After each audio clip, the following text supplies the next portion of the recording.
mga katombi. So ngayong araw ay may pupuntahan tayo. Pupunta ako sa isa sa followers ko na nag-comment sa akin sa TikTok habang ako'y nagla-live. So sabi niya wala ho siyang trabaho at bago pa lang siya dito sa Paris. So gusto ko hong malaman ang kanyang buhay kung ano ba talaga kasi ako ho si Karen Davila, charot.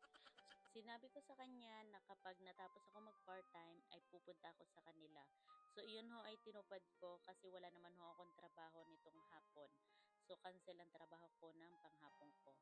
So ang naisip kong paraan para makatulong sa ating kababayan ay yung bigyan sila ng trabaho dahil kami naman ho minsan ay may alam na work. So ayun na nga, nakita na kami ni Kabayan. So ayaw ko na lang hong i-post ang kanilang hitsura kasi for their privacy. So nung kausap ko ho sila, umiyak ho sila sa aking harapan talaga at talaga namang ramdam ko kung gaano sila nahihirapan dito. Alam ho ninyo, ang hirap po talaga ditong pumunta kung wala kayong kakilala or walang tatanggap sa inyo. Tunay ho iyon.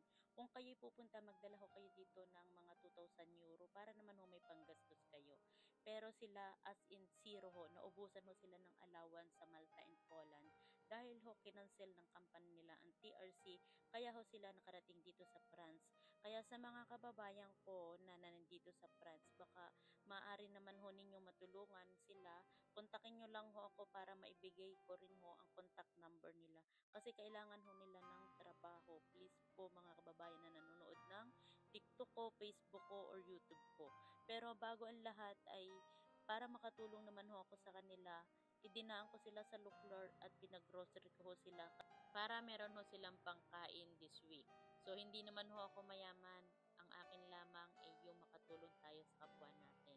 Kaya sa makakapanood ho ng vlog ko, kontakin nyo lang ho ako at talaga naman ho kailangan nila ng trabaho kahit pambili man lang ng pagkain. So maraming salamat po and God bless po sa